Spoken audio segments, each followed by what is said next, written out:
Sir actually Kalyan గారు very great personality. So, అలాంటి వ్యక్తి మిమ్మల్ని ఎందుకు చూస్ చేస్తున్నారు? చాలామందికి తెలిసి ఉండకపోవచ్చు, తెలియకపోవచ్చు కూడా. లైక్ మీకొకటి కాదు, 2 కాదు. చాలా పోస్టింగ్స్ ఉన్నాయి జనసేన తరఫు నుంచి. అంటే ఐ డోంట్ థింక్ ఆయన ఆ డిసిషన్ మొమెంటరీగా తీసుకున్నారని నేను అనుకోవట్లేదు. హ్మ్. ఎక్కడో కొంచెం మా పేరెంట్స్ గురించి, హ్మ్. వాళ్ళ బ్యాక్గ్రౌండ్ గురించి ఖచ్చితంగా హ్మ్. వాళ్ళు ఏంటి అని తెలుసు. హ్మ్. తర్వాత నా గురించి కూడా Hmm. ఆయన నాకున్న బ్యాక్గ్రౌండ్, నేను పెరిగిన విధానం, కాలేజీలో చేసిన పోరాటాలు కానీ, ఆ తర్వాత నా వ్యక్తిగత జీవితంలో నేను ఎట్లయితే ప్రిన్సిపల్గా హ్మ్. నా నా లైఫ్లో ఏమైందండి,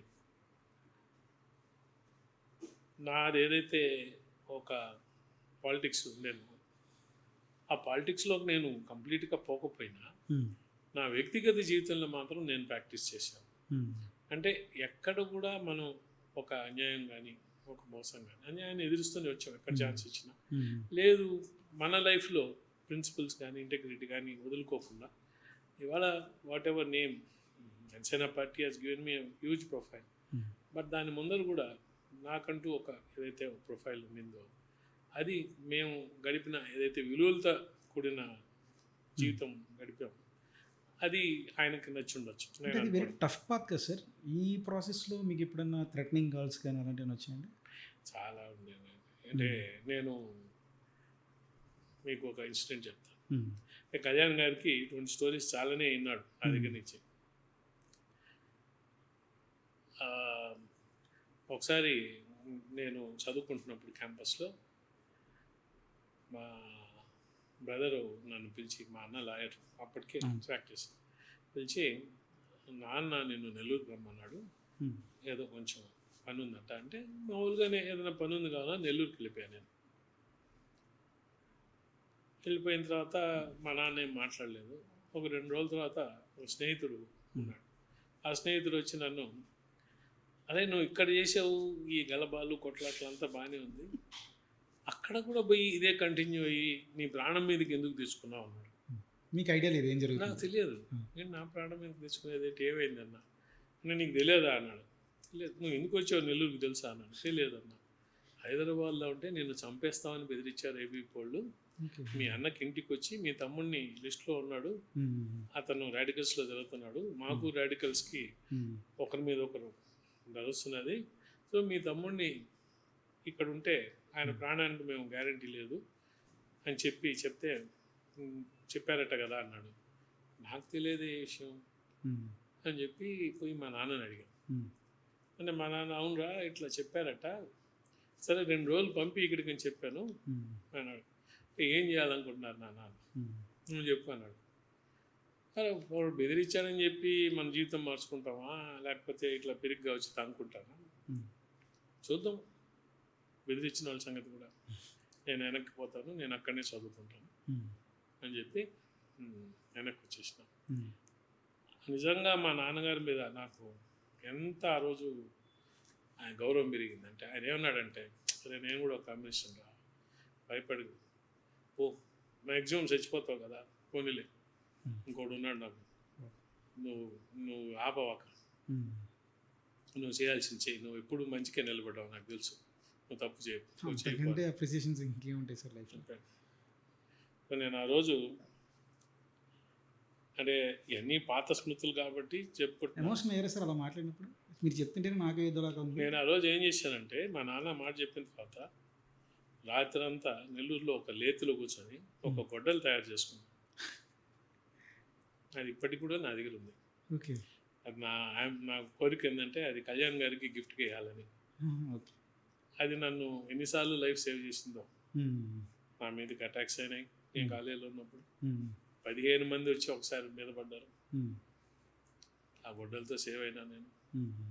సో ఇటువంటివి చాలానే మమ్మల్ని బెదిరించిన రోజులు ఉన్నాయి, యాక్చువల్గా వచ్చి మీద పడి కొట్టడానికి వచ్చిన రోజులు ఉన్నాయి. పోలీస్ రోల్ ఏంటి సార్ అక్కడ ఇవన్నీ జరుగుతున్నప్పుడు? పోలీసులు మాకు సపోర్ట్ ఉండేది కాదండి ఎప్పుడు కూడా. అంటే మేము నక్సలైట్స్ కింద కదా, హ్మ్. పోలీసులు యాంటీ నక్సలైట్స్. సో పోలీసులు ఏ రోజు కూడా మేము కంప్లైంట్ ఇచ్చినా మమ్మల్ని తిట్టేవాళ్ళు. అంటే హ్యుమానిటేరియన్ యాంగిల్‌లో చూసేవాళ్ళు కదా అసలు? పోలీస్ స్టేషన్కి ఎప్పుడన్నా పోయి కంప్లైంట్ ఇస్తే వాళ్ళు మమ్మల్నే తిట్టేవాళ్ళు. అంటే బై డిఫాల్ట్ మీకు ఒక ఫిల్టర్ ఉండేది మీ అందరి మీద. వాళ్ళ అదే దృష్టి. మీకు అట్టే కావాలరా అనేవాళ్ళు. మాకు ఎప్పుడు కూడా మా యొక్క ధైర్యంతో బతికాం, కానీ పోలీసుల సపోర్ట్తో ఈరోజు లేదు. ఈ జరిగిన తర్వాత 2.5 సంవత్సరం నేను క్యాంపస్లో అట్లీస్ట్ ఒక 4-5 సార్లు అటాక్లు ఫేస్ చేసిన. Okay okay. అన్నీ తట్టుకొని నిలబడి ధైర్యంగా నిలబడి ఫేస్ చేసుకొని బయటకు వచ్చిన. ఎప్పుడన్నా భయపడిన సందర్భం ఉందా సార్ ఒక్కసారన్నా? మనిషి అంత తర్వాత భయం ఉండదు అంటే ఈ రోజు గడిస్తే గ్రేట్ అన్నట్టు. అంటే భయం అని ఎందుకు ఉండదండి? ఇక అంత భయం లేని మనుషులు ఎందుకు అవుతారు? మనిషి ప్రతి ఒక్క మనిషికి ఎంతలా మనిషి కూడా భయం ఉంటుంది. కానీ భయాన్ని మించి ఆ ఒక్క క్షణంలో మనం చేయాల్సిన ఆలోచన ఉంటే భయం పోద్ది. భయం ఫ్రీజ్ చేసేస్తుంది మనిషిని. ఇప్పుడు మనం కొట్టడానికి వచ్చారు, 15 మంది ఉన్నారు. మరి వాళ్ళు కానీ ఫస్ట్ నన్ను కానీ కొడితే నేను ఇంకా అయిపోయినవాడిని.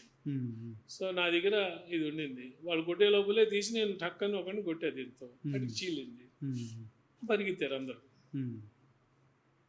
వాళ్ళ క్రియేట్ చేశారు ఆ ఫియర్ని. మనం దట్ ఈస్ దిస్ థింగ్. అప్పుడు చూసినాడు ఏమనుకుంటా అంటే నువ్వు హీరో అనుకుంటావు. హీరో కాదు, మనం హీరోలం కాదు. భయంతో మనం చచ్చిపోతాం అనే భయంతో చేసే పనులు ఉంటాయి కొన్ని. హీరోజం ఉండదు. You are not heroes.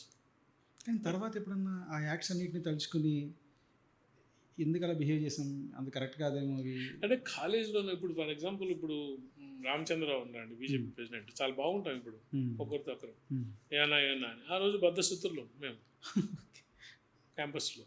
అట్లా చాలా మంది. ఆయన ఏబీపీ తరఫు నుండి, ఆయన ఏబీపీ లీడరు, మంచోడు, మనిషి మంచోడు, కానీ ఐడియాలజికల్గా ఆ పక్క ఉన్నాడు, మేము ఐడియాలజికల్గా నేను ఈ పక్క ఉన్నా. సో శత్రుత్వం న్యాచురల్. అట్లా అక్కడ ఉన్న వాళ్ళందరూ చెడ్డోళ్ళు, మేమంతా మంచివాళ్ళం అంటుండదు కదా. మనుషులు మంచి చెడ్డ ఉంటారు. Ideology is what made you fine. మనం ఆ రోజు ఈ పక్క ఉన్నాం ఐడియాలజికల్గా లెఫ్ట్కి, వాళ్ళు ఐడియాలజికల్గా రైట్ ఉన్నారు. సో వాళ్ళు నమ్మింది కరెక్ట్ అని వాళ్ళు అనుకుంటారు, మన నమ్మింది కరెక్ట్. ఇక్కడే కళ్యాణ్ గారు చాలాసార్లు అంటుంటారు, ఐడియాలజీని మీరు అంత గట్టిగా పట్టుకోకండి, దాంట్లో మంచి ఉంటుంది, దీంట్లో మంచి ఉంటుంది, మనకు కావాల్సిన దాన్ని అన్ని మనుషులు చూసుకొని పోతుండాలి. Exactly correct. సో ఎందుకు మనల్ని సెలెక్ట్ చేశారంటే నా దృష్టిలో ఏంటంటే మా లైఫ్లో మేము లీడ్ చేసిన పద్ధతి, ఆయనకి నమ్మకం, చెయ్యి ఏ నేపథ్యంలో వచ్చాడు, ఏ కుటుంబం నుంచి వచ్చాడు, ఈయన తప్పు చేయడు, తనకు ఒక రెస్పాన్సిబిలిటీ ఇస్తే ఆ రెస్పాన్సిబిలిటీని కరెక్ట్గా నిర్వర్తిస్తాడు. ఇతను తప్పు చేయడు ఆయన ఒక కళ్యాణ్ గారి ఆ నమ్మకం. సో అనుక్షణం మాకు అదే ఉంటుంది, కళ్యాణ్ గారి నమ్మకాన్ని మనం ఎట్లా నిలబెట్టుకోవాలా. సో ఇక్కడనే కాన్ఫ్లిక్ట్స్ వస్తాయి. అంటే 2 yearsలో 4 పోస్టింగ్స్ వచ్చినాయి సార్ మీకు దాదాపుగా.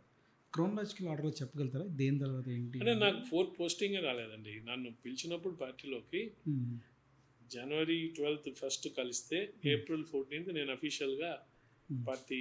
What is your role sir అప్పుడు? నన్ను ఒకటేమో నేషనల్ మీడియా స్పోక్స్ పర్సన్గా ఇచ్చారు, రెండోది హెడ్ ఆఫ్ కాన్ఫ్లిక్ట్ మేనేజ్మెంట్ అని ఇచ్చారు. ఈ 2 రోల్స్ ఇచ్చారు. తర్వాత మనం ఈ బూత్ వాలంటీర్స్ ట్రైనింగ్ ఇటువంటి వాటిలో కూడా ఇన్వాల్వ్ అవ్వాల్సి వస్తుంది అని చెప్పారు, కానీ ఆ రోల్లోకి నేను వెళ్ళలేదు. సో నేను పార్టీలో నన్ను జాయిన్ చేసుకున్నప్పుడు ఇచ్చిన రోల్ మాత్రం 2, నేషనల్ మీడియా స్పోక్స్ పర్సన్ అనేది ఒకటి, హెడ్ ఆఫ్ కాన్ఫ్లిక్ట్ మేనేజ్మెంట్. ఇక్కడ కాన్ఫ్లిక్ట్ మేనేజ్మెంట్ ఎగ్జాక్ట్లీ అదే అడుగుదాం అనుకున్నాను. ఒక 2 ముక్కలో చెప్పండి సార్ ఆ రోల్ ఏంటి అనేది. అంటే అన్ని పార్టీల్లో డిసిప్లినరీ కమిటీ అని ఒకటి ఉంటుంది. కళ్యాణ్ గారు ఆ వర్డ్ నాకు ఇష్టం లేదు అన్నారు, డిసిప్లినరీ కమిటీ అనే వర్డ్. ఎందుకంటే కళ్యాణ్ గారి దృష్టిలో ఈ పార్టీలో ఉన్న వాళ్ళందరూ పెద్దవాళ్లే కదా, వయసుకు వచ్చి వాళ్ళ ఆలోచనలో మెచ్యూర్ అయిన వాళ్ళే కదా, వాళ్ళని మనం ఎట్లా డిసిప్లిన్ చేస్తాం. ఇక్కడ జరిగేది ఏంటంటే ఒక మనిషి మధ్య లేకపోతే గ్రూపుల మధ్య వైవిధ్యాలు, వాళ్ళకున్న థాట్స్ వల్ల లేకపోతే వాళ్ళకున్న అంబిషన్స్ వల్ల లేదు వాళ్ళ కోరికల వల్ల ఏదో ఆ కాన్ఫ్లిక్ట్ వస్తుంది.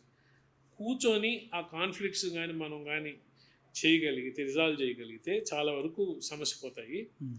సో ఇది మోర్ కాన్ఫ్లిక్ట్ రిజల్యూషన్ పని, డిసిప్లినరీ కమిటీ పని కాదు. అంటే చాలామంది ఇప్పుడు నన్ను ఏమనుకుంటారు, నేను ఊరినే సైన్ చేసేసి అయితే ఆ మేమైతే నాకు చాలా నచ్చింది, నా పేరు మీద మేము కూడా ఒకటి వచ్చింది, లెఫ్ట్ రైట్ సంతకాలు పెడతా, బట్ అది కాదు రోల్. అంటే దాని ముందు ఇన్ని డిస్కషన్స్ జరిగినాయి సార్ వాళ్ళ దగ్గర సిగ్నేచర్ జరిగే ముందు మీరు అంటే పార్టీలో ఎట్లుంటుందంటే అండి, ఏ డిసిషన్ కానీ నేను ఒకరిని తీసుకోను, లేదు ఇంకొకరు తీసుకోరు. కానీ మీ ఏదైనా బాగా ఫోకస్ అయింది రీసెంట్ టైమ్స్. ఉంటుంది కదా, మరి ఎందుకు ఉండదు ఫోకస్? నా పేరు కదా. I'm the head of conflict management. Conflict మేనేజ్మెంట్లో ఒక part disciplinary committee. Okay, so disciplinary committee హెడ్గా నా పేరే వస్తుంది కదా.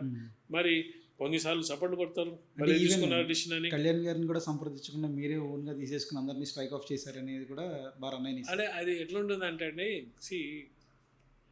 డిసిషన్స్ కొన్ని పాపులర్ అవుతాయి, కొన్ని అన్పాపులర్ అవుతాయి. ఓకే, సో ఈ పాపులర్ అయిన డిసిషన్స్ని అందరూ చప్పట్లు కొడతారు, భలే తీసుకున్నాడు అజయ్ కుమార్ గారు అని అంటారు. అన్పాపులర్ డిసిషన్ ఏదైనా తీసుకుంటే దాని మీద చాలా భాష్యాలు తీస్తారు. కళ్యాణ్ గారికి తెలుసా అంటే ఎక్కడి నుంచి వస్తుంది ఇది? కళ్యాణ్ గారు తప్పు జరగనీయడు అనే ఒక కార్యకర్తలో బేసిక్ నమ్మకం. ఓకే, సో ఈ బేసిక్ నమ్మకంలో వాళ్ళు ఏం ఆలోచిస్తారంటే సార్కి తెలియకుండా జరుగుతుంది, ఇది ఎక్కడో తప్పు జరిగింది. ఓకే, సో ఈ మధ్య జరిగిన డిసిషన్స్లో ఇప్పుడు పార్టీకి కార్యకర్తలకి తెలిసినవో తెలియనివో చాలా తెలిసి ఉంటాయి. పార్టీ పెద్దలు అందరూ కూర్చున్నప్పుడు అన్నీ బేరీ చేసుకొని తీసుకుంటారు డిసిషన్స్. అందరికి అన్నీ చెప్పలేం కదా, కొన్ని బయట చెప్పగలం, కొన్ని లోపల చెప్పలేని ఉంటాయి, కొన్ని ఇన్ఫర్మేషన్ ఉంటుంది అని. సో ఇటువంటి ఇన్ఫర్మేషన్ బట్టి ఆ ఇన్ఫర్మేషన్ చూసుకొని ఏ డిసిషన్ తీసుకుంటే కరెక్ట్ అనేది డిసిషన్ తీసుకుంటారు. అట్టని చెప్పి తీసుకున్న ప్రతి ఒక్క డిసిషన్ కరెక్టా, తప్పు కూడా ఉండొచ్చు. I will be the first person to admit mistakes జరుగుతాయి, వీఆర్ ఆల్ హ్యూమన్స్. సో ఖచ్చితంగా మిస్టేక్ జరుగుతాయి. అయితే మిస్టేక్ ఏదైనా జరిగినప్పుడు మనం ఏ విధంగా సమీక్షించుకుంటాం దాన్ని, ఇది దేనివల్ల జరిగింది ఇటువంటి మిస్టేక్, ఈ మిస్టేక్ జరగకుండా ఇంకా ఫ్యూచర్లో ఎటువంటి యాక్షన్స్ తీసుకోవాలనేది మాకు రివ్యాంప్స్ చేయడం రెగ్యులర్గా జరుగుతూ ఉంటాయి సార్ ప్రొసీజర్స్. అంటే ఖచ్చితంగా అండి, ఇప్పుడు ఒక ఫీడ్బ్యాక్ అనేది చాలా అవసరం కదా. కరెక్ట్. ఇప్పుడు మనల్ని పొగిడినప్పుడు మనం హ్యాపీగా ఫీల్ అవుతాం, తిట్టినప్పుడు ఎందుకు తిట్టారో కూడా ఆలోచించాలి కదా. కరెక్ట్. సో క్యాడర్ అంతా కూడా చాలా కొన్ని డిసిషన్స్కి వైలెంట్గా రియాక్ట్ అయ్యారు. రియాక్ట్ అయినప్పుడు నేను తీసుకున్న డిసిషన్ ఆర్ పార్టీ డిసిషన్ తీసుకున్న కరెక్టో మనకు లోపల తెలిసినా కూడా ఇట్లా ఎందుకు రియాక్ట్ అయ్యారో అనేది చేసుకోవాల్సిన అవసరం పార్టీకి ఉంటుంది కదా. అవును సార్. సో అవి ఖచ్చితంగా ఉంటాయి. We'll have to review, we'll have to see పార్టీలో జరిగే దీంట్లో క్యాడర్ని మనం అంటే క్యాడర్ని ఈ విధమైన ఫీలింగ్ ఎందుకు వచ్చింది, మనం సపోర్టర్సే కదా, బయట వాళ్ళు కాదు కదా మనం తిట్టింది. ఎవరు తిట్టినా కళ్యాణ్ గారిని సపోర్ట్ చేసేవాళ్ళు, పార్టీని సపోర్ట్ చేసేవాళ్ళు, పార్టీ గురించి అహర్నిశలు శ్రమ చేసేవాళ్ళే కదా. సో అటువంటి వాళ్ళు మనల్ని ఎందుకు క్రిటిసైజ్ చేస్తారని ఆలోచించాల్సిన బాధ్యత మన మీద ఉంటుంది. సార్ ఇక్కడ ఒక పాయింట్ సార్, లైక్ నేను ప్రాక్టికల్ లైఫ్లో చూసింది ఒకటి అడుగుదాం అనుకున్నాను ఈ కాన్ఫ్లిక్ట్ మేనేజ్మెంట్ దానికి సంబంధించి. సో యూజువల్గా ఏంటంటే సార్ చాలామంది గ్రూప్స్ కింద డివైడ్ అయిపోతారు ఎవ్రీ కాన్స్టిట్యున్సీలో. సేమ్ పార్టీకి సంబంధించిన ఉంటారు, కానీ ఇతను ఒక బ్యాచ్, ఇతను ఒక బ్యాచ్, ఇతను ఒక బ్యాచ్ అని చెప్పి ఉంటారు. వాళ్ళందరినీ ఒక తాటిపైకి తీసుకురావడానికి చేసే ప్రయత్నాలు ఎలా జరుగుతాయి సార్? అంటే బేసిక్గా ఇదే నేను చెప్పింది, ఎందుకు ఫామ్ అవుతారు. Let us look at the cause. దేని గురించి గ్రూపులుగా ఫామ్ అవుతాం? రకరకాల కారణాలు ఉంటాయి.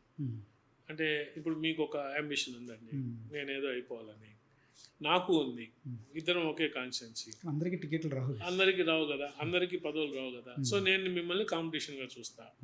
కాంపిటీషన్గా ఎప్పుడైతే మిమ్మల్ని చూడడం మొదలు పెట్టానో, నేను వేరే గ్రూప్ ఉంటా, మీరు వేరే గ్రూప్ ఉంటారు కదా, పర్సనల్ వైవిధ్యాలు ఉంటాయి, ఒక్కోసారి పర్సనాలిటీ క్లాషెస్ ఉంటాయి, అన్నీ ఉంటాయి. ఈ పొలిటికల్ ప్రాసెస్లో లేకుండా ఉండడం అనేది అది అసంభవం. అంటే వాటిని న్యూట్రలైజ్ చేయడానికి మీరు తీసుకునే మెజర్స్ ఏంటి అంటే ఒక్క పర్సన్ కాదు, దీనికి ఏం చేయాలంటే ఆర్గనైజేషన్ స్ట్రక్చర్ బాగా కింద నుంచి క్షేత్రస్థాయి నుంచి కూడా రిడ్రెసల్ కమిటీస్ రావాలి.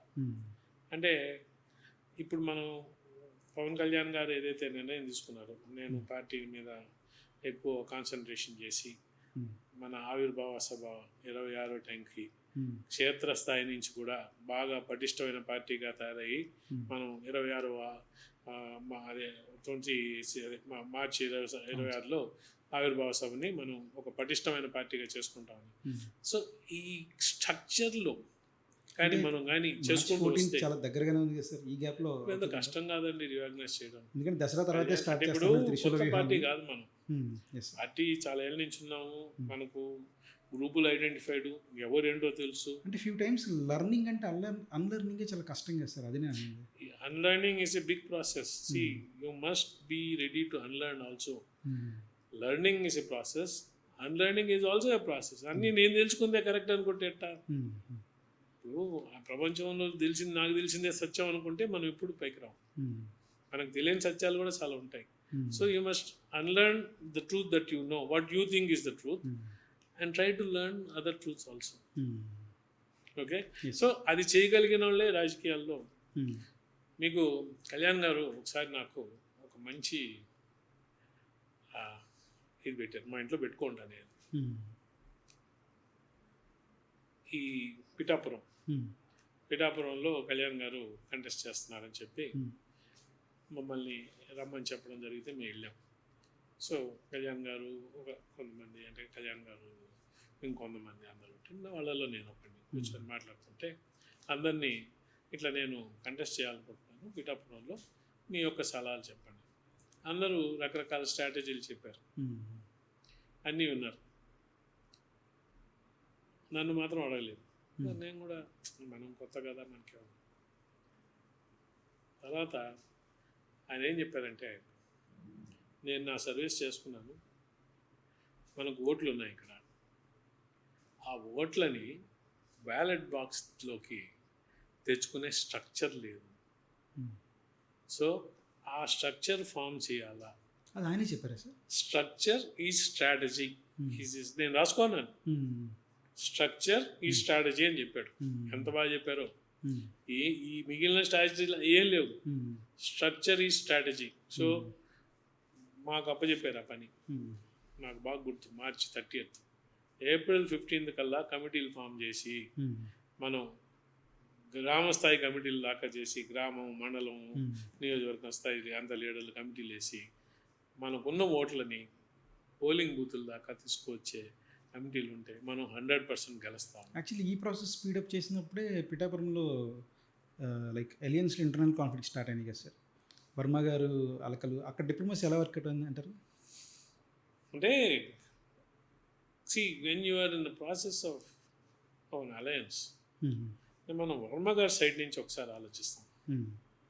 ఆయన ఈ సీట్ నాది, నేను ఇక్కడ ఈసారి నిలిస్తే గెలుస్తాను అని వర్కౌట్ చేసుకుంటూ వచ్చిన ఒక వ్యక్తి, పవన్ కళ్యాణ్ గారు లాంటి వ్యక్తి వచ్చి అక్కడ నిలబడంతో ఆయనకు అవకాశం కోల్పడ్డారు.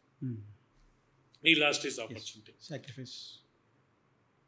Not only did he lose his opportunity, అక్కడే ఉండి కళ్యాణ్ గారి కోసం పని చేయాల్సిన ఒక ఇది అవసరం ఏర్పడింది ఆయనకి.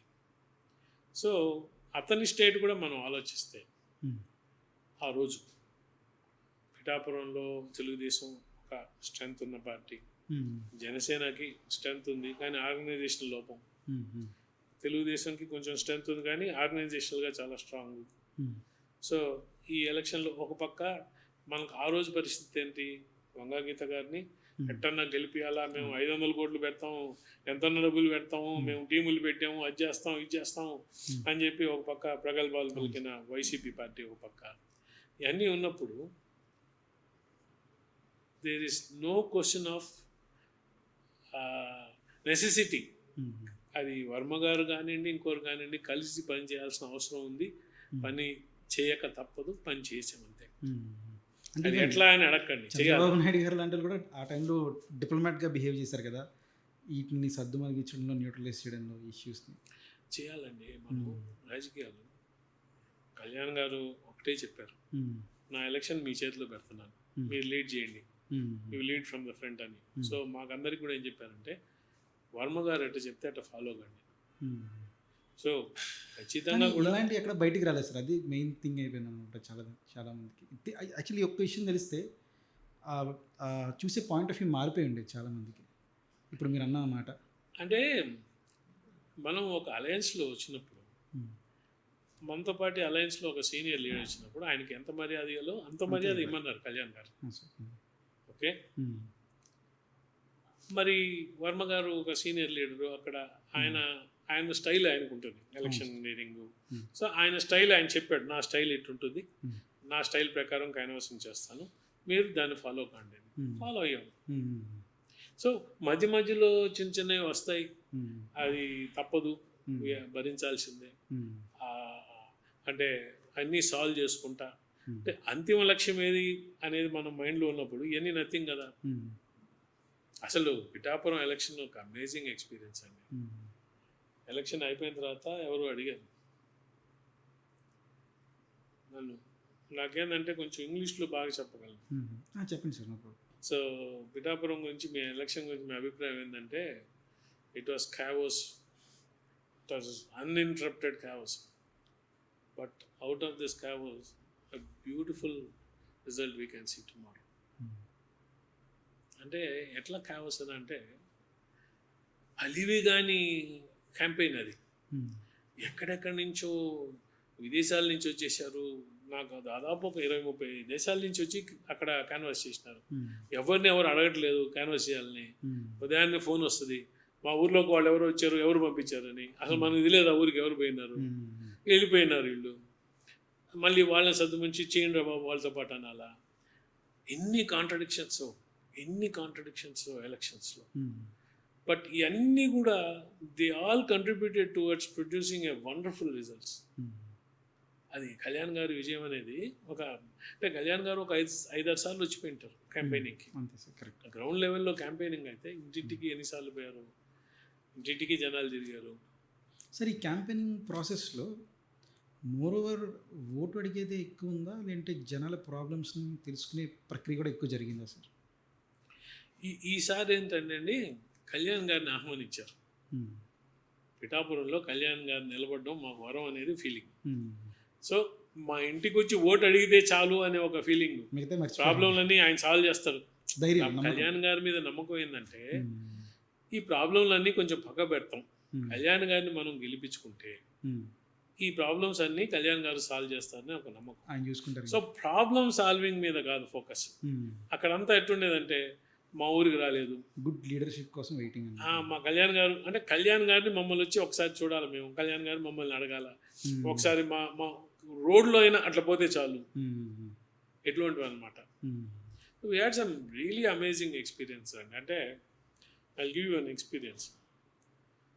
April 17th last date for election expenditure to be booked under party. 17th తర్వాత ఏం ఖర్చు పెట్టినా క్యాండిడేట్ కింద వస్తుంది. క్యాండిడేట్కి లిమిట్ ఉంటాయి 25 lakhs అంతా. సో మనం చాలా జాగ్రత్తగా ఉండాలా, పెట్టే ప్రతి ఒక్క రూపాయి అకౌంట్ చేయాలా, అన్ని జాగ్రత్తలు అకౌంట్స్ మెయింటైన్ చేయాలా. దాని ముందరంతా పార్టీ దీంట్లో పోద్ది, పార్టీ దీంట్లో పర్వాలే, అది చాలా వస్తుంది. సో 15వ తేదీ సాయంత్రం వచ్చి మనకు అక్కడ చూసుకునేవాళ్ళు, ఇట్లా 17వ తేదీ తర్వాత మనం ఏం ఖర్చు పెట్టినా ప్రెసిడెంట్ గారి అకౌంట్లోకి వస్తుంది. సో ఈ ఏదన్నా ఒకటి పెద్ద ఈవెంట్ ప్లాన్ చేస్తాం మన పార్టీ ఎక్స్పెన్సెస్లో. నాబాబు గారు ఎలక్షన్ ఉండి చూస్తున్నారు అక్కడ. నాబాబు గారి దగ్గర పోయి రోడ్ షో చేద్దామని అడిగి, నాబాబు గారు రోడ్ షో మరి మనం సక్సెస్ అయితే ఓకే, ఒకవేళ సక్సెస్ కాకపోతే పరిస్థితి ఏందని ఎవరికైనా ఉంటాయి భయాలు. కరెక్ట్. సరే అట్లా కాదు ఏదో చెప్పి మొత్తానికి నాబాబు గారిని కన్విన్స్ చేసాం, ఆయన కూడా ఒప్పుకున్నాడు. సో బాగా చేద్దాం అనుకొని 17th అప్పుడే కమిటీలు కూడా అప్పుడే వేసాం కాబట్టి అందరికి చెప్పి ఫస్ట్ ఈవెంట్ ఏది ఇది అని. సో 17th వచ్చింది, 5 గంటలకి రోడ్ షో. నాబాబు గారు రెడీ అయ్యి కూర్చున్నారు. నేను ఒకసారి చూసి వస్తాను అక్కడెక్కడైతే స్టార్టింగ్ పాయింట్ ఉందో అక్కడ పోతే 20 మంది ఉన్నారు 5 o'clock. కానీ ఎండాకాలం మండు ఎండ, 5 o'clock ఎండ. డీలా పడిపోయారు సార్, ఎంతమంది ఉన్నారు? భయం వణుకు వచ్చేసింది. డీలా పడ్డమైంది, పొట్టలో ఒక రకమైన ఫీలింగ్ వచ్చేసింది. 20 మంది ఉన్నారండి అని చెప్పి, సరే అక్కడ ఉండే కొద్దీ టెన్షన్ పెరుగుతుంటే, పిఠాపురం అంతా ఒక హైవే, ఇద్దరి నుంచి హైవే మీద కారు వేసుకోబోమని ఫోన్ చేయడం మొదలుపెట్టి అందరికీ, ఏమైంది మీకు అది ఇచ్చాం కదా, పోస్టులు ఇచ్చాం కదా, రాలేదు కదా, ఇక అందరినీ తెచ్చాను, వస్తున్నాం సార్ అవుతున్నారు సార్ అని అదే అనేది. అదంతా అయ్యి మళ్ళీ వెనక్కి వచ్చేసరికి 5:30, 5:40కి ఒక 100-200 మంది గ్యాదర్ అయినారు. సరే ఇంతలోపల నాబాబు గారు ఫోన్లు, సరే ఆయన టెన్షన్లో ఉన్నాడని హోటల్కి పోయాడు. హోటల్కి పోయేసరికి 5:45 ఏంది అంటే నేను ఒక 200-300 చాలే మనకు 200-300 రోడ్ షోకి సరిపోతారు కదా అన్నాడు నాగబాబు. బాగుంటుందా అంటే సరిపోతారులే 200-300 మనం ఏం వేలు వస్తారా మనకి, వేలే నువ్వు అంత ఎక్స్పెక్ట్ చేయకు, 200-300 అనేది మంచిదే పోదాందా అన్నాడు. అప్పటికి ఆయన్ని who is the face of the road show sir? Nagababu గారు. నాగబాబు గారు, ఓకే. ఆ రోజు నాగబాబు గారి చేత రోడ్ షో. సో మేము పల్లెల్లే అని చెప్పి అప్పటికి ఒక 10 నిమిషాలు ఇట్లా అట్లా డిలే చేసి 6 గంటలకు బయలుదేరాం. నెమ్మదిగా 20 minutes అక్కడికి చేరేసరికి, అక్కడ పోయేసరికి ఒక 1000 మంది వచ్చినారు. ఓకే, అప్పటికి గ్యాదర్ అవ్వడం మొదలు పెట్టారు 1000 మంది. నాగబాబు చూసి నాతో బాగానే వచ్చారు కదా, ఎందుకు నువ్వు భయపడుతున్నావు అన్నాడు. లేదని ఆయన నాకు ధైర్యం చెప్తున్నాడు. నాకేమో భయము, ఆయనకు భయం, కానీ దాన్ని సరే ఎక్కాము, బయలుదేరామండి. 6:15, 6:20 ఎక్కడి నుంచి వచ్చారో జనాలు, అది పుట్టల్లో నుంచి వచ్చేసి జనాలు ఈ దట్టు చూడలేకపోయాము, వెనక్కి చూడలేకపోయాము. ఎంతమంది, more than 10,000-15,000 people came within half an hour. Super sir. అసలు ఆ రోడ్ షో సూపర్ సక్సెస్. 11 అయినా కూడా కంప్లీట్ కాలే. ఆ రోజు మాకు అర్థమైంది, కళ్యాణ్ గారు చెప్పారు ఆ మాట, ఓట్లు ఉన్నాయి, we won't need a structure to bring this votes to. ఆ రోజు బయటకు వచ్చింది.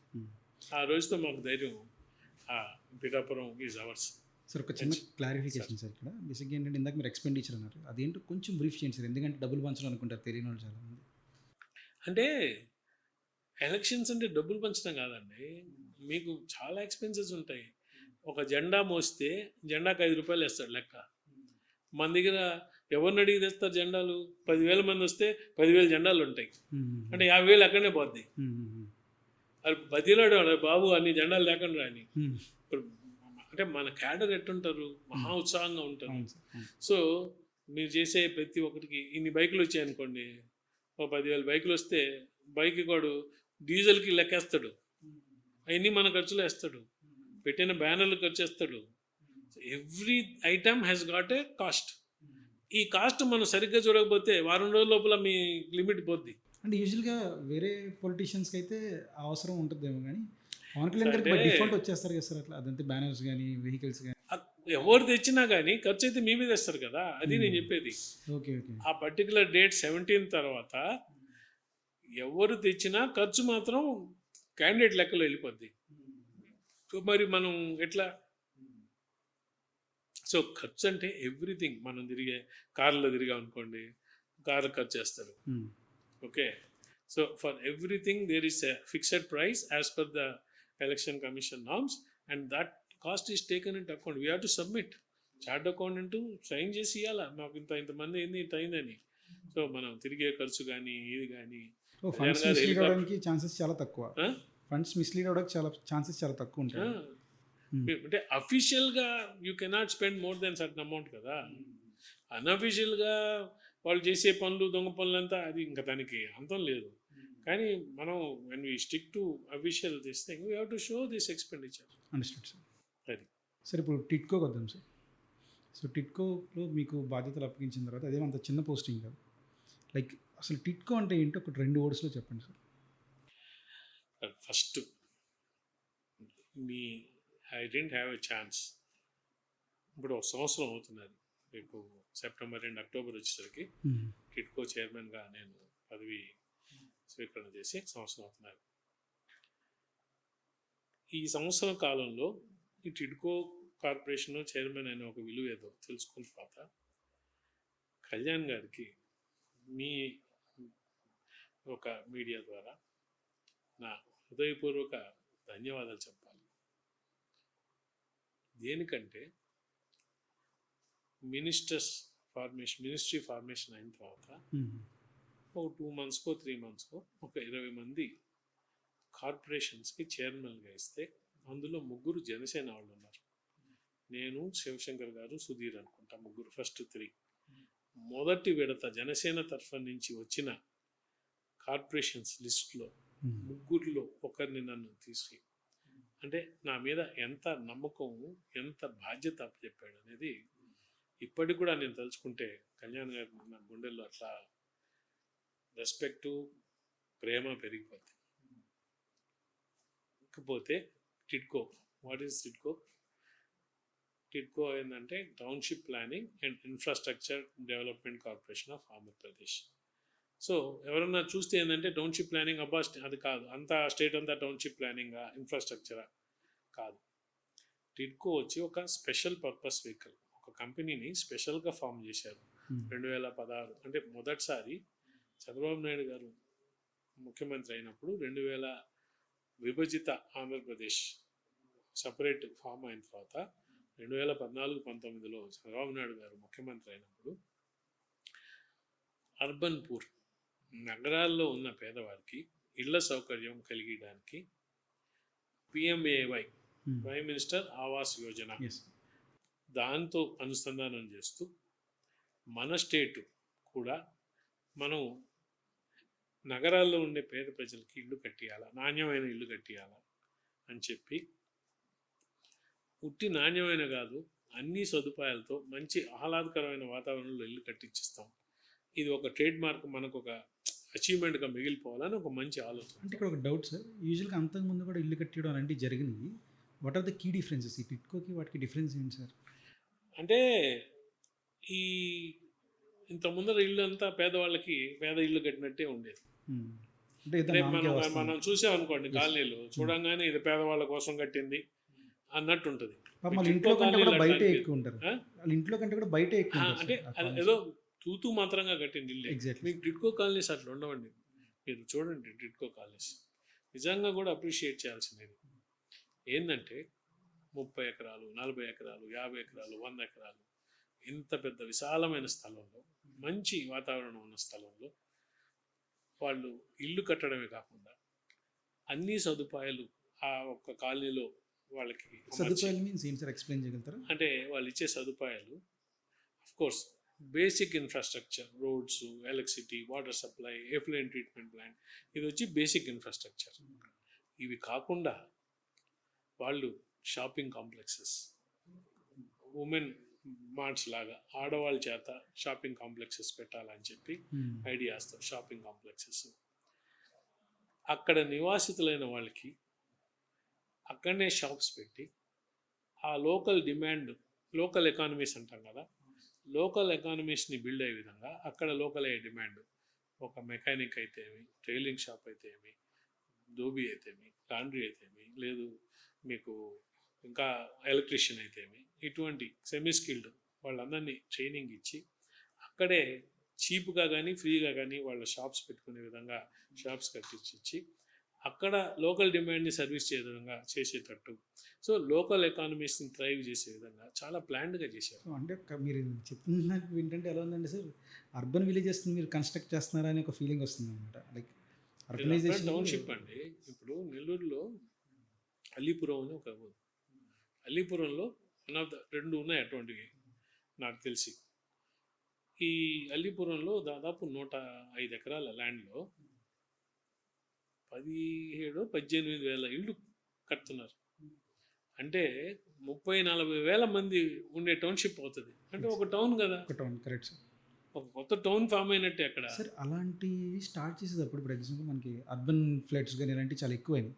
ఒకప్పుడు ఉన్న వాటర్ ఫ్లోటింగ్ రిసోర్సెస్ని క్లోజ్ చేయడం వల్ల కానీ, రీసెంట్గా తెలంగాణ హైడ్రా ఇలాంటి ఆ మెజర్స్ అన్ని ముందే R&D చేసే ప్లాన్ చేసుకుంటారు సార్ ఆ పర్టికులర్ స్పాట్ని. అవును, గవర్నమెంట్ కట్టినప్పుడు అన్ని క్లియరెన్సెస్ రావాలి కదా. అంటే లాస్ట్ టైం జగన్మోహన్ రెడ్డి గారి గవర్నమెంట్లో ఆయన ఏదైతే జగనన్న హౌసెస్ అని కొన్ని ఇచ్చారో అవి ఇచ్చేటప్పటికే నీళ్ళల్లో మునిగిపోయి ఉండడం, లేదంటే మన చిత్తడి నెలలు అంటారు చూడండి. అంటే జగన్మోహన్ రెడ్డి గారికి చంద్రబాబు నాయుడు గారికి చాలా డిఫరెన్స్ ఉందండి. చంద్రబాబు నాయుడు గారు ఒక పాలనా దక్షత గల మనిషి, అడ్మినిస్ట్రేటివ్ క్యాపబిలిటీస్ ఉన్నాయి, ఒక విజన్ ఉంది, చేస్తే ఆ చేసిన పనిని పద్ధతిగా చేయాలని ఒక ఇది ఉంది ఆయనకి, ఓకే, సంకల్పం ఉంది. ఓకే, జగన్మోహన్ రెడ్డిగా ఏం లేవు. ఆయన సేపటికి ఏదో చేసేయాలా, ఆ ల్యాండ్ కొన్నట్టు 10 లక్షల ల్యాండ్ని 50 లక్షలకు కొన్నట్టు, వాళ్ళ దాంట్లో మధ్యలో డబ్బులు చేసుకోవడం, వాళ్ళ మనుషులకి ఇచ్చినట్టు. అసలు చాలా దగ్గరలో పట్టాలు ఇచ్చారు, ల్యాండ్ లేదు తెలుసా మీకు. జగన్మోహన్ వాళ్ళందరూ పట్టాలు వచ్చి చేస్తున్నారు, మాకు ల్యాండ్ చూపించండి అని. ల్యాండ్ లేకుండా పట్టాలు ఇచ్చేసారు. సో జగన్మోహన్ రెడ్డి గారి విషయం మనం ఇక్కడ మాట్లాడాల్సిన అవసరం లేదు, ఆయనకి. కానీ టిడ్కో కాలనీస్ మాత్రం చాలా బాగా ప్లాన్ చేసి 3 రకాల నివాసాలు ఒక్కొక్క కాలనీలో, MIG, అంటే స్టాండర్డ్గా ఏంటంటే గ్రౌండ్ +3 ఫ్లోర్స్ కట్టారు. అదే 300 చదరపు అడుగులు ఒకటి, 365 చదరపు అడుగులు, 430 చదరపు అడుగులు. 300 చదరపు అడుగులు వచ్చి 1 బెడ్రూమ్ హాల్ కిచెన్. సో ఈ 300 స్క్వేర్ ఫీట్ 1 బిహెచ్కే బయట మనం మార్కెట్లో కొంటే ఆల్మోస్ట్ 450 స్క్వేర్ ఫీట్ వస్తుంది కామన్ ఏరియాస్ అన్ని పోయి. రెండోది వచ్చి 365 స్క్వేర్ ఫీట్. ఇదేంటంటే ఆ బెడ్రూమ్ 1 బిహెచ్కేనే బెడ్రూమ్ కొంచెం పెద్దది ఉంటుంది, ఒక బాల్కనీ ఇచ్చారు బయట. ఈ 430 వచ్చి 2 బిహెచ్కే, 2 బెడ్రూమ్ హాల్ కిచెన్. ఒకటి కొంచెం డీసెంట్ సైజ్ బెడ్రూమ్ ఉంటుంది, ఇంకో కొంచెం చిన్న సైజ్ ఉంటుంది, కానీ సరిపోద్ది ఫ్యామిలీకి. కట్టుబడి ప్రపంచంలో అప్పుడే ఫస్ట్ టైం ఇండియాకి తీసుకొచ్చి షేర్వాల్ టెక్నాలజీ అని తెచ్చి ఈ షేర్వాల్ టెక్నాలజీ తీసుకొచ్చి జర్మనీకి పోయి అప్పట్లో మున్సిపల్ శాఖ మంత్రులు నారాయణ గారు వెళ్ళి దాన్ని చూసి ఇది బాగుంటుంది, ఫాస్ట్గా కన్స్ట్రక్ట్ చేయొచ్చు అండ్ కొంచెం కాస్ట్లీ అయినా కూడా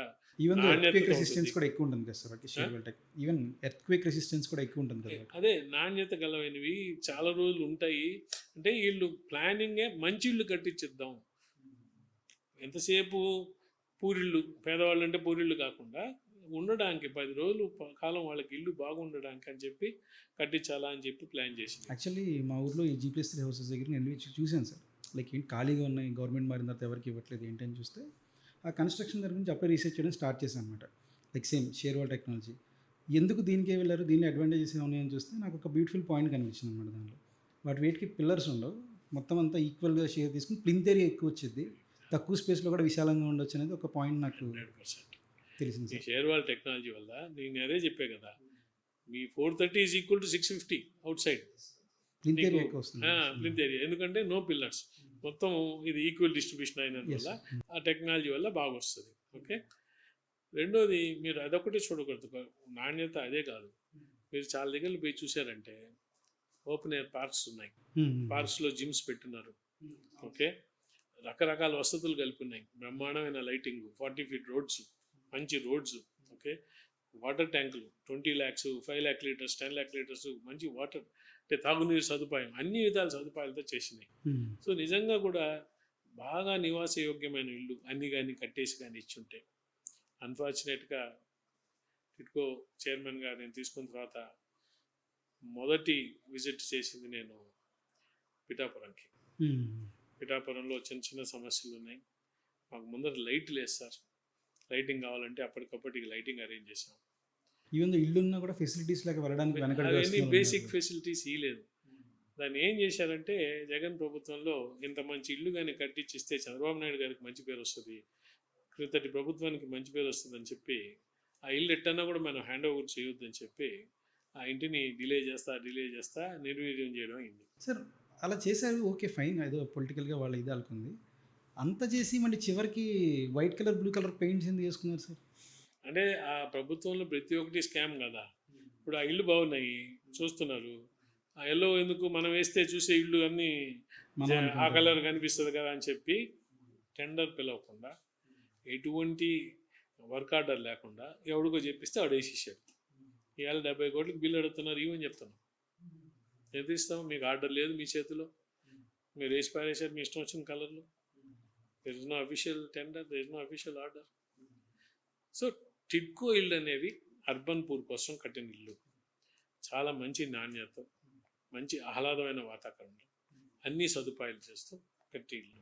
సార్ దీనిలో యూనిట్ అంటే ఏంటి సార్? ఒక ఫ్లాటా? ఒక యూనిట్ అంటే ఒక ఫ్లాట్ అంటే 9 lakh యూనిట్స్ అంటున్నారు కదా, అది నిజంగా అచీవ్ చేసే నెంబర్ అంటారా?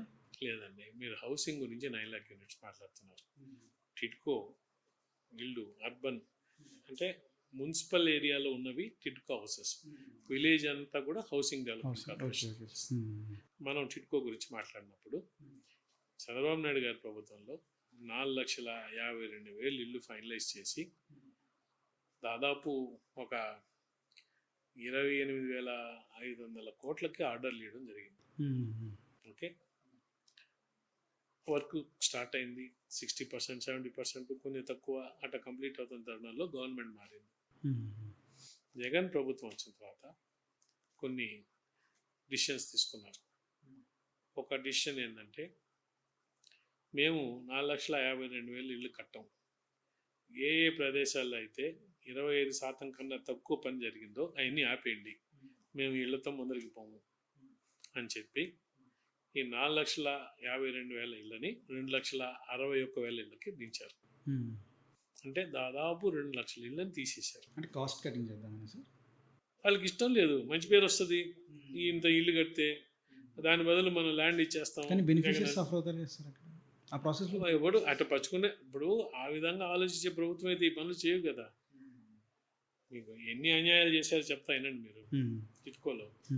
సో ఇప్పుడు ఎవరెవరికైతే అప్లికేషన్లు చంద్రబాబు నాయుడు గారి టైంలో పెట్టారో వాళ్ళందరూ 3 రకాల అప్లికేషన్స్ ఉన్నాయండి. 300 స్క్వేర్ ఫీట్కి 500 రూపీస్తో అప్లికేషన్. ఈ 365 స్క్వేర్ ఫీట్కి వచ్చేసరికి 50,000 అప్లికేషన్ ఉండింది మనీ ఓకే.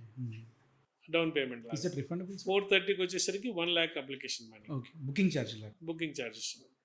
ఈ డబ్బులు కలెక్ట్ చేశారు కదా, సో నువ్వు 2 లక్షల ఇళ్ళు తగ్గించారు కదా, వాళ్ళకి ఆ డబ్బులు ఇలే కదా, అవి ఇంకా ఇలేదు, రిటర్న్ కాలే.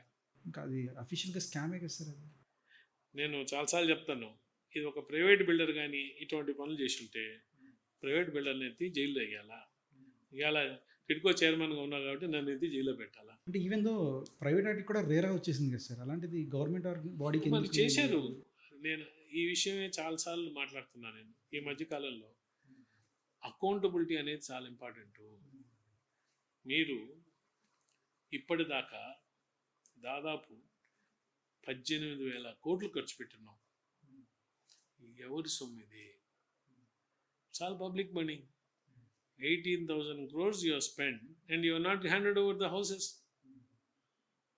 అంటే ఈ డబ్బులంతా తీసుకుపోయి మీ ఇష్టం వచ్చినట్టు వాడుకున్నారు. మీకు కావాల్సిన స్కీములకు వాడుకున్నారు, లేకపోతే మీరు రకరకాల స్కాములు చేసి వాడుకున్నారు. ఎవరి డబ్బు అండి ఇదంతా? పీపుల్ దగ్గర సార్, పబ్లిక్ డబ్బు. మరి అకౌంటబిలిటీ, గవర్నమెంట్లో అకౌంటబిలిటీ చాలా ఇంపార్టెంట్ అండి.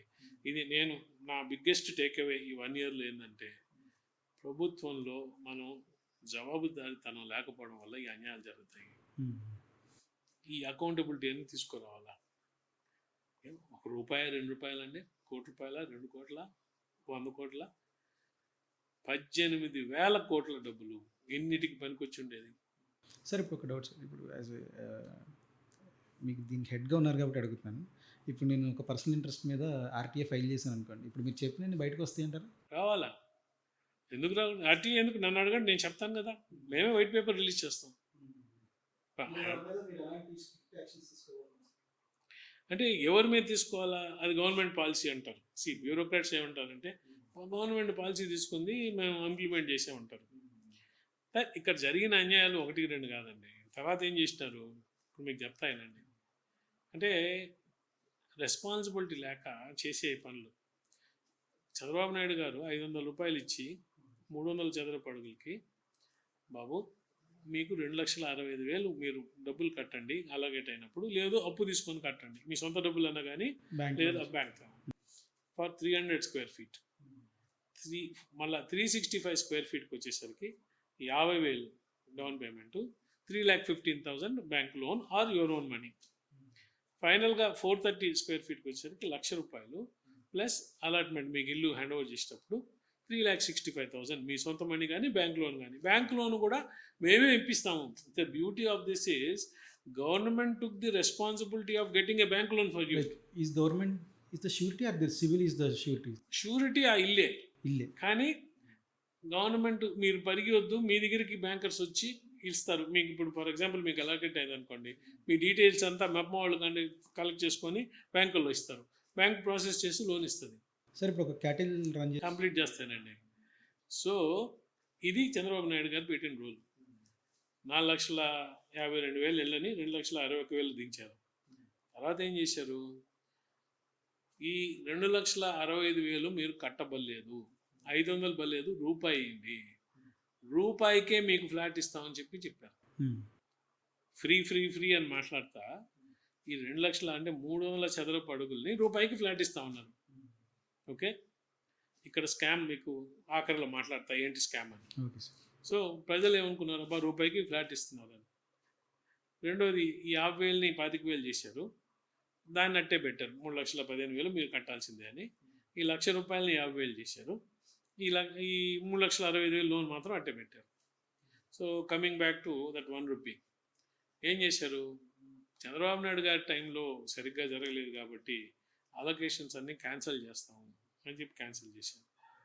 మళ్ళీ ఫ్రెష్గా మరి వాళ్ళ దగ్గర తీసుకున్న డిపాజిట్స్ వెనక్కి ఇవ్వలేదు. అంటే 500 కదా ఇచ్చేసారు.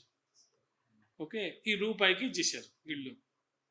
మరి ఇప్పటికీ ఒక 80,000 ఇల్లు దాకా ఇచ్చున్నాం. 80,000 ఇల్లు దాకా హ్యాండ్ ఓవర్ చేసాం ఎవరికైతే వీళ్ళు అలొకేట్ చేశారు. 80,000 ఇళ్లలో దాదాపు 65,000 ఇళ్ళు, 60,000 ఇళ్ళు 300 చదరపు అడుగులు. కానీ ఇప్పటికి కూడా మీ occupancy is only at 18-20%. Why sir? That is the scam. ఓ అంటే పేరుకే ఇచ్చారు, నిజంగా ఎవరికి ఇవ్వలేదు.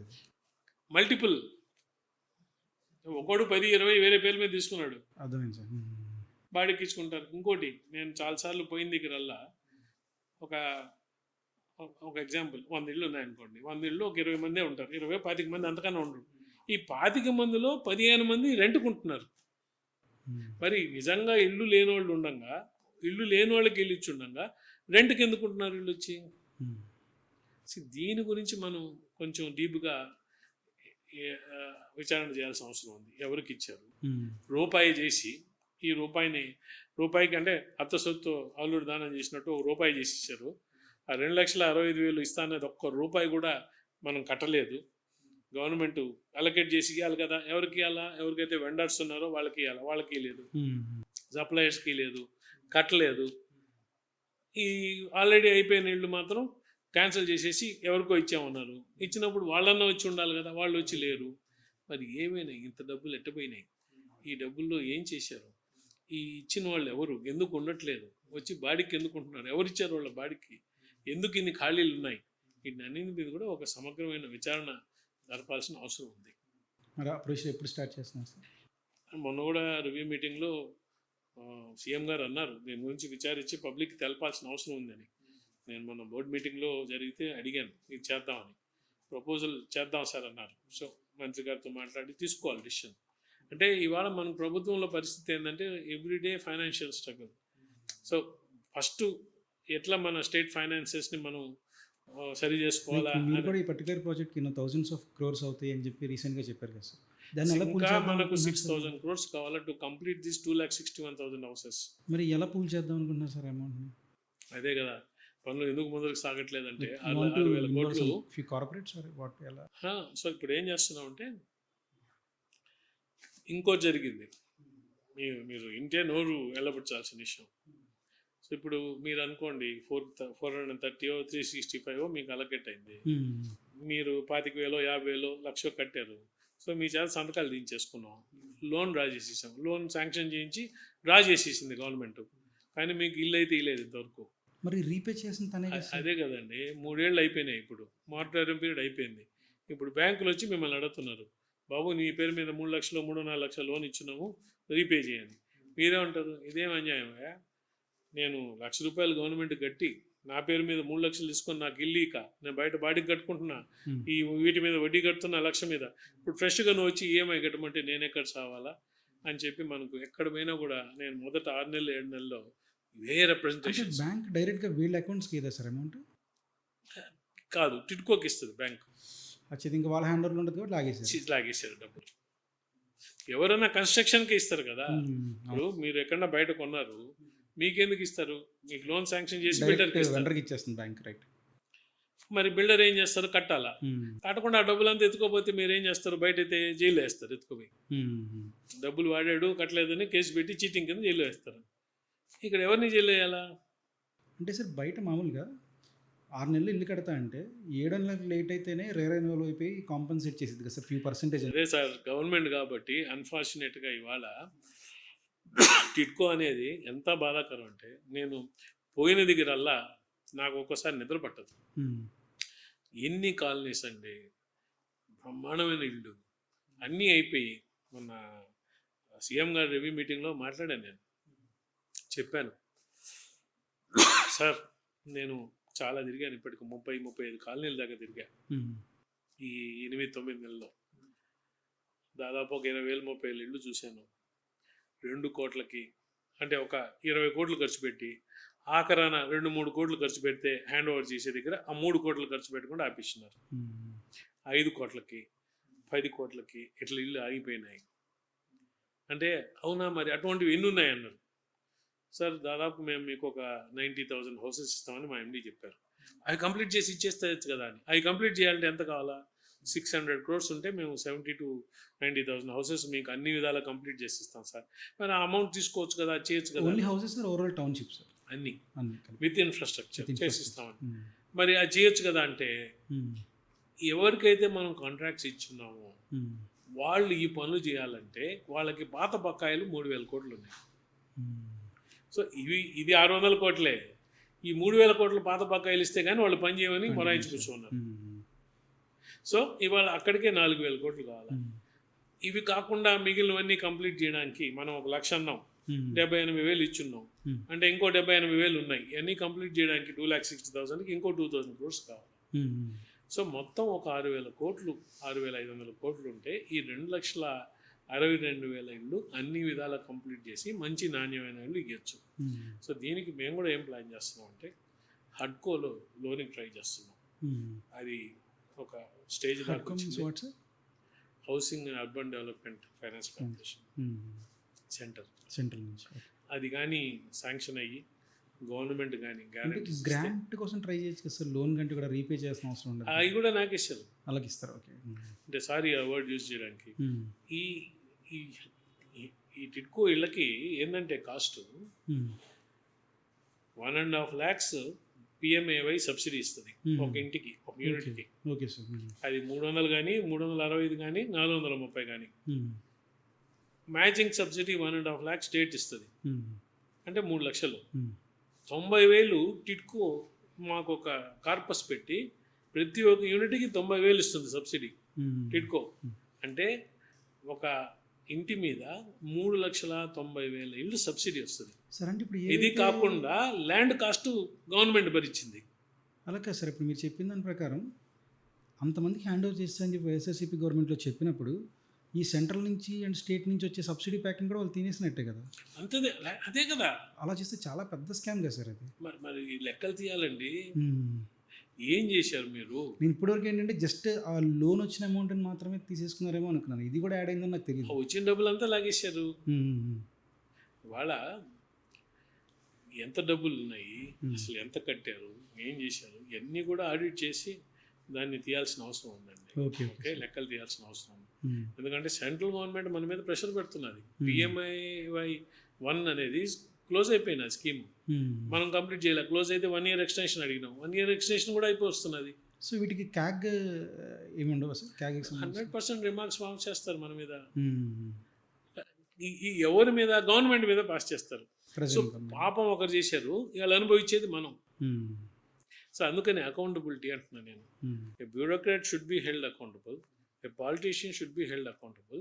మీ డబ్బులు కాదు కదా, మీ జోడు డబ్బులు ఏమైనా ఇచ్చారా? లైక్ ఎగ్జిక్యూటివ్ బాడీగా ఉండాల్సిన బ్యూరోక్రాట్స్ ఎందుకు పపెట్స్గా బిహేవ్ చేశారు సార్ లాస్ట్ టైం? మరి అదే కదా మన the tragedy of the whole thing is ఈ బ్యూరోక్రాట్స్ కూడా ఆ పవర్ మాంగరింగ్ పొజిషన్లోకి వచ్చేయాలా, వాళ్ళు చెప్పిన పని అంటే మీకు మంచి పోస్ట్లోకి రావాలంటే పాలిటీషియన్ ఎట్లా చెప్తే అట్ అయినాలా. వాళ్ళు ఏం చెప్పినా వినడానికి తయారైన కొంతమంది బ్యూరోక్రాట్స్ ఉన్నారు. ఓకే, ఇది రూల్ అండి, దీని ప్రకారం చేయొచ్చండి, చేయకూడదండి అని మాట్లాడేవాళ్ళు లేరు కదా. ఆ డబ్బులు తీసి ఇక్కడికి వచ్చాయా, తీసి అక్కడ అంటే వేసేసారు. అట్లా వేయకూడదండి, కరెక్ట్ కాదు అని చెప్పి మన స్కామ్, లిక్కర్ స్కామ్ ఏంటి? మీరు అంత డబ్బులు లిక్కర్ క్యాష్లో ఎట్ట అమ్ముతారు? నేను చెప్పలేరా క్యాష్ తప్పండి అని? సో ఎప్పుడైతే బ్యూరోక్రసీ స్పైన్ పోగొట్టుకుందో వీటికన్నిటికీ ఇదే రిజల్ట్. అంటే మనకి సపరేషన్ ఆఫ్ పవర్స్ అనే కాన్సెప్ట్ ఉంది కదా సార్. లైక్ జ్యుడిషియరీకి, ఎగ్జిక్యూటివ్కి, లెజిస్లేచర్ అది ఉంది మన కాన్స్టిట్యూషన్లో. దేర్ 3 different pillars అంటారు. There is suppose to be executive is different, your judiciary is different, legislature is different. అంటే తప్పు జరుగుతున్నప్పుడు ఒకరినొకరు కాంట్రాడిక్టరీ క్వశ్చన్స్ చేసుకోవచ్చు కదా. సెషన్స్ కానీ ఇప్పుడు మిలాఖత్ అయిపోయినారు కదా, అంతా ఒకటైపోయి. అదే కదా. ఇవాళ బ్యూరోక్రసీలో మీరు ఎంతమందిని చూస్తారండి నిలబడి ఇది కరెక్ట్ కాదని చెప్పగలిగిన వాళ్ళు? లేకపోతే వాళ్ళకేం కర్మ, జైల్లో ఉండాల్సిన ఒక ఐఏఎస్ ఆఫీసరు, ఒక IPS ఆఫీసరు జైల్లో మగ్గాల్సిన కర్మ ఏం పట్టింది వాళ్ళకి? వాళ్ళకి న్యాయంగా ఉంటే కరెక్ట్. ఇవాళ మనం ఏం చూస్తున్నాం ఇవాళ? సో ఎప్పుడైతే ఆ విచక్షణ పోగొట్టుకున్నారో అంటే కరప్షన్ ఈ డికేస్ ద సిస్టమ్ తినేస్తున్నది. మనం కళ్యాణ్ గారితో ఇవాళ కలిసింది దేనికి? ఈ సిస్టమ్ ఈ విధంగా కుళ్ళిపోయింది, దీన్ని మార్పు తేవాలా, కొంచెం అన్న మనకు చేతైన మార్పు తీసుకొస్తాం. ఇప్పుడు నాకు టిడ్కోలో ఉంటే ఎట్లా దీన్ని నేను బాగు చేయాలని చూడాలి కదా. అవును సార్, కరెక్ట్. బాగు చేస్తా, ఇట్లా జరిగింది అని ఎక్స్పోజ్ కూడా చేయాలి. నా ఫైట్ అంతా ఇదే. How should I expose what has happened. రూపాయి కాదు, ₹2 కాదే, 18,000 కోట్లు ఎత్తుకోపోయి మీరు ఇల్లు ఎందుకు ఇవ్వలేదు, ఇచ్చిన ఇళ్లలో ఎందుకు జనాలు ఉండలేదు, నిజంగా ఇచ్చారా లేదా, దాన్ని కూడా స్కామ్ చేశారా, మనం ఎట్లా కంప్లీట్ చేయాలా. అర్థమైంది సార్. ఇది వెళ్ళే కొద్దీ చాలా అవుతుంది సార్. అసలు మేము ఇంత ఉందని ఎక్స్పెక్ట్ చేయలేదు యాక్చువల్గా. సో ఖచ్చితంగా దీనికి ప్రస్తుతంగా అయితే సమాప్తి చేద్దాం. లైక్ ఎండ్ ఏమైనా చెప్దాం అనుకుంటున్నారా సార్? ఏం లేదండి. నేను పవన్ కళ్యాణ్ గారు పదే పదే చెప్తుంటారు, నా యుద్ధం నా కోసం కాదు, భావితరాల కోసం. ఈ ముందర కనిపించే అంత యూత్ మీకోసం, మీ భావితరాల కోసం మార్పు రావాలా, మార్పు మంచి కోసం రావాలా, రేపు రాబోయే తరాలకి మనం ఉన్న ప్రపంచానికన్నా ఇంకొంచెం మంచి ప్రపంచం మనం వదిలిపెట్టిపోవాలా. ఏంటి నువ్వు ఆఖరాన అన్నీ ఎత్తుకుపోయి నీకు 1,00,000 కోట్లు ఉంటే ఎత్తుకుపోతావా? కరెక్ట్. ఏం మాట్లాడగల, ఏం చేయగలగాలి మనం? నేను ఈ భూమి మీదకి వచ్చిన తర్వాత నేను పోయేటప్పుడు నాకన్నా, నా వల్ల ఈ ప్రపంచానికి ఏమన్నా నేనున్న దానికన్నా ఇంకొంచెం మెరుగు చేయగలిగానా? నేను ప్రపంచాన్ని అంతా మారలేను, నాకున్న పరిధిలో ఇంచొక్కు పరిధిలో నేను ఏమైనా కొంచెం మార్పు తేగలగాలనా అని మనం క్వశ్చన్ చేసుకోగలగాల. I want people to think like that. మనం ఏం చేసినా మన కోసం, మన భావితరాల కోసం, మనకన్నా మెరుగైన ప్రపంచం మనం వాళ్ళకి కానీ ఇచ్చిపోగలిగితే, కళ్యాణ్ గారు ఏదైతే డెల్టా అన్నారో చేంజ్, ఈ delta can become a big force enabler over a period of time. Small అంటే మీకు ఫల్క్రమ్ తెలుసుంటుంది, ఒక రాయిని ఎత్తాలంటే మహా కష్టం, కానీ ఫల్క్రమ్ దగ్గర పెట్టి ఎత్తాం కానీ చాలా ఈజీ కాదు. సో డెల్టా యాక్ట్స్ అస్ ఎ ఫల్క్రమ్. ఓకే, సో ఇటువంటి మనం డెల్టాని క్రియేట్ చేసుకుంటూ పోతే డెఫినెట్గా కూడా మంచి ఒక పెను మార్పు మంచి కోసం తీసుకురావచ్చు. దాన్ని మనం, అది ఆ లాంగ్ టర్మ్ ఆబ్జెక్టివ్. కళ్యాణ్ గారు పదే పదే చెప్తుంటారు, 5 ఏళ్ళు 10 ఏళ్ళ కోసం రావద్దు, నా కోసం 20 ఏళ్ళు 25 ఏళ్ళు నాతో పాటు ప్రయాణం చేయగలిగిన వాళ్ళు రాండి అని. ఎందుకు? ఈ 25 ఏళ్లలో ఈ మార్పు కంటిన్యూస్గా తీసుకొస్తే ఆ మార్పు ఫలితాలు మీరు చూస్తారు, మీరు అనుభవిస్తారు. సార్ ఒక final question sir, like 2 minutes అంతే. యూజువల్గా ఏంటంటే సార్, లైక్ మీరు అంత పెద్ద టౌన్షిప్స్ని కడుతున్నారు, వాటి కోసం like lakhs of water storaging capacity ఉండే ట్యాంక్స్ని కూడా బిల్డ్ చేశారు. That's fine. బట్ నాకున్న నాలెడ్జ్ ప్రకారం ఏంటంటే అది మచిలీపట్నం అనే ఒక ఊరు సార్, కాన్స్టిట్యున్సీ. సో ఇందాక మీరు మచిలీపట్నం ప్రస్తావించారు కదా, నేను విన్నదాని ప్రకారం ఏంటంటే మాకు ఒకప్పుడు ఒక 8 to 9 ఓవర్ హెడ్ ట్యాంక్స్ ఉండే. ఆ తర్వాత కొల్లురాంధ్ర గారు ప్రజెంట్ ఎవరైతే మినిస్టర్గా చేస్తున్నారో, లాస్ట్ ఆయన ప్రీవియస్ టర్మ్ అప్పుడు కూడా ఇంకొక 8 or 9 ఓవర్ హెడ్ ట్యాంక్స్ పెట్టారు. ఆ సందర్భంలో ఆయన చెప్పిన మాట ఏంటంటే, మనకి ఇన్ఫ్రాస్ట్రక్చర్ పరంగా ఓవర్ హెడ్ ట్యాంక్స్ ఉన్నాయి, బట్ నేచర్గా ఫ్లో అయ్యే వాటర్ ఏదైతే మనకి Krishna barrage upper catchment area నుంచి వచ్చి ఇక్కడ తరగటూరు దగ్గర ఉండే ఒక స్టోరేజ్ దగ్గర నుంచి పంపుల చెరువులోకి వచ్చింది, ఆ వచ్చే వాటర్ అన్ని సఫిషియెంట్గా రావట్లేదు. సేమ్ టైం వచ్చిన వాటర్ ఏదైతే సఫిషియన్సీ ఉందో దానికి ప్రాపర్ ఫిల్టరేషన్ బెడ్స్ లేవు అని చెప్పి తర్వాత ఏదో ఫిల్టరేషన్ బెడ్స్ అంతా ఇచ్చేసారనమాట. లైక్ మచిలీపట్నం మొత్తానికి పర్ డేకి 1 MLD వాటర్ అవుతుంది అని కూడా ఆయన చెప్పారు ఒక ప్రెస్ మీట్ లేదా టైంలో. అయితే ఇక్కడ క్వశ్చన్ ఏంటంటే, మీరు ఇన్ఫ్రాస్ట్రక్చర్ అంతా బిల్డ్ చేస్తున్నారు, వాటర్ అనేది వెరీ బేసిక్ కదా, అంత వాటర్ని సఫిషియెంట్గా ఇవ్వగలరు అనేది. ఎందుకంటే ఈ రోజుకి మా ఊర్లో వాటర్ ప్రాబ్లం ఉంది, అందుకని. షూర్, నేను కూడా ఈ ప్రశ్న అడిగాను, where do we get our water from అని. నిజంగా కూడా ఆ రోజు ప్లాన్ చేసినప్పుడు, అంటే ఇవన్నీ కూడా యుఎల్బీస్ అంటాం, అర్బన్ లోకల్ బాడీస్లో బిల్డ్ చేసిన టౌన్షిప్సే.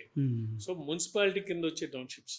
So they tied up with the local municipalities and assessed, ఇన్ని ఇల్లు కడితే ఎంత ఇల్లు కావాల్సి వస్తుంది, ఈ ఇంటికి మీరు ఎంత వాటర్ సప్లై ఇవ్వగలరు, ఎక్కడి నుంచి ఇవ్వగలరు అని అసెస్ చేసి ఆ వాటర్ సప్లై టైఅప్ చేసినారు. ఫర్ ఎగ్జాంపుల్ నేను జగ్గైపేట అనుకుంటాను, ఒకసారి విజిట్ చేసినాను, బాగున్నాయి అంత కొండల మీద అట్లా చాలా, అంటే నిజంగా కూడా చూడంగానే వీ ఫీల్ అబ్బా ఎంత బాగున్నాయి అని. So I asked them water ఎక్కడి నుంచి వస్తుందని. సో వాళ్ళు పైప్ లైన్ చూపించారు, సార్ అక్కడి నుంచి వస్తుంది పైప్ లైన్, మీకు వాటర్ ప్రాబ్లమే ఉండదు, కానీ లాస్ట్ 1.5-2 kilometers పైప్ లైన్ మనం వేయకుండా ఆపేసిన్నాం, ఏదో లిటిగేషన్లో ఆగిపోయింది, డబ్బులు లేవని ఆగిపోయినాయి. సో ఇన్ని ఇళ్ళు కూడా ఆ వాటర్ సప్లై వస్తే చాలా వరకు ఆక్యుపై అవుతాయి. ఎంత అవుతుంది 2 kilometers వాటర్ పైప్ లైన్ చేయడానికి? ఆపేశారు. సార్ అంటే why don't we like try the modern infrastructure like desalination plants? మనకి సీ షోర్ చాలా ఎక్కువ ఉంది ఆంధ్రప్రదేశ్కి. అంటే మీకు డెఫినెట్లీ అంటే ఇప్పటికీ ప్రాబబ్లీ ఆ లెవెల్ ఆఫ్ వాటర్ స్కేర్సిటీ రాలే. But technology is a big enabler అండి. మీరు అర్థం చేసుకోవాలి, technology offers solutions for so many problems. సింగపూర్లో ఇవాళ వాళ్ళకి ఇన్లాండ్ వాటరే లేదు. వాళ్ళు మొత్తం డీసాలినైజేషన్ ఏ లెవెల్కి తీసుకుపోయారు దాన్ని. Not only do they meet their own needs, they earn huge money by exporting water. Exactly sir. ఇప్పుడు నా క్వశ్చన్ కూడా అదే సార్. ఎందుకంటే మన పక్కనే ఉన్న తమిళనాడులో మీంజూరు దగ్గర ఒక వాటర్ ప్రాజెక్ట్ని డీసాలినేషన్ ప్లాంట్ కన్స్ట్రక్ట్ చేశారు. లైక్ ఎప్పుడో చాలా కాలం నేను చేసి. అలాంటి ఒక ప్లాంట్ పర్ డే రన్ అయితే 5 mld ఆఫ్ వాటర్ ఇచ్చిద్దని చెప్పి చెప్తున్నారనమాట. మచిలీపట్నం అంటే ఒక ఊరికే 1 mld సరిపోద్ది. అలాంటిది 5 mld అంటే ఒక్కరోజు రన్ అయితే 5 days ఆఫ్ వాటర్ స్కేర్సిటీ ఏమాత్రం లేకుండా నిర్విరామంగా నీళ్ళు వస్తాయి కదా. అంటే అలాంటి ఎందుకు చేయకూడదు నా పాయింట్. డెఫినెట్గా కూడా ఐఎమ్ షూర్ మన ప్లానర్స్ ఏదైతే ఉన్నారో, ప్లానింగ్ కమిషన్ కానీ లేకపోతే ఇవన్నీ కూడా they will think of all this. Because today technology is not a limitation anymore. ఒకప్పుడు టెక్నాలజీ చాలా కాస్ట్లీ ఉండేది. యుఎస్లో టెక్నాలజీ ₹1 అయితే మన దగ్గరికి వచ్చేసరికి ₹10 అయ్యేది. ఇప్పుడు నార్మలైజ్ అయిపోయింది. The same ₹1 it cost to us also. And ఒకప్పుడు మనకు క్యాపిటల్ కాస్ట్ మన దగ్గర అంత ఒక ప్రాజెక్ట్లో 10,000 కోట్లు పెట్టాలంటే గవర్నమెంట్ తప్ప ఏ ఇండివిజువల్ వచ్చేవాడు కాదు. ఇలా 1,00,000 కోట్లన్నా కూడా they are private investors who will come and set up that industry. So and technology is changing the way you look at things. So ఖచ్చితంగా కూడా నీడ్ బట్టి, అంటే ఇప్పుడు మనం చూడండి, electricity was the bigger challenge than water resources ఉన్నాయి, current లేదు. So we looked at various ways of producing electricity. Hydro electricity అయితేమి, సోలార్ ఎలక్ట్రిసిటీ అయితేమి, wind energy, alternative source of energy along with regular this thing. Today Andhra Pradesh is a energy surplus state. Okay, మనం not only do meet our needs, we can sell also energy. Okay, so ఖచ్చితంగా plan చేసుకుంటే over a period of time we can solve all these problems, whether it is energy, whether it is water, whether even it is our basic infrastructure like roads and other things. We need interior roads చాలా అవసరం. మన సేపు హైవేసే కాదుగా, మనం ప్రతి ఒక్క పల్లె, ప్రతి ఒక్క దీనికి కూడా connectivity is very important. Again see the difference Pawan Kalyan గారు ఈస్ మేకింగ్. ఎప్పుడు జీవితంలో రోడ్డు చూడని వాళ్ళకి, గిరిజన తండాలకి రోడ్లు వేయిస్తున్నారు. అంటే only a person who really cares from the core depth of his heart will do these things. And even election టైంలో కూడా సార్, లైక్ క్యాంపెయినింగ్ టైంలో నేను ఒక బామ్మగారు చెప్పారనమాట, ఒక యంగ్స్టర్ కూడా చెప్పాడు. ఇప్పటిదాకా ఆవిడ చాలా ఏజ్ ఉంటుంది ఆమెకు తెలిసి ఇప్పటిదాకా ఏ పొలిటీషియన్ వాళ్ళ ఊర్లోకి ఒకసారి కూడా రాలేదంట, ఏ ఒక్క లీడర్ అసలు రారు. అంటే నీకు పోవడానికి దారి లేదు కదా, నడవాలి, 5 కిలోమీటర్లు నడవాలి. నక్సల్ ఇన్ఫెస్టెడ్ ఏరియా, భయంతో చేస్తారు. ఏ భయం, ఏ భీతి లేకుండా నేను పోతాను, నేను ప్రజల కోసం ఉంటాను, నేను చూస్తాను అని చెప్పి వెరీ, అంటే కళ్యాణ్ గారు చాలా యూనిక్ నాయకుడు. ఈవెన్ అరకులో ఆయన తిరిగినప్పుడు కూడా నాకు అదే షాకింగ్ అనిపించింది. ఒకటే చోట ruling party MLA and opposition పార్టీలో ఉన్న వాళ్ళని మీ డిస్కషన్స్ కనిపించి చంపేసిన స్పాట్స్ కూడా తిరిగారు కదా ఆయన చుట్టూ ఏరియాస్ అన్ని కూడా. అంటే ఆయనకి నేను ప్రజల కోసం ఉన్నా, ఆయన చాలాసార్లు అంటుంటాడు నేను దీంట్లో చావుకు రెడీ అయ్యి వచ్చాను అని. అందరూ ఏదంటే ఒక డ్రామానో లేకపోతే ఒక డైలాగ్ అనుకుంటారు. ద ట్రూత్ ఈజ్ రెడీ, దేనికి జంకడు. Okay, thank you very much sir. Thank you very much.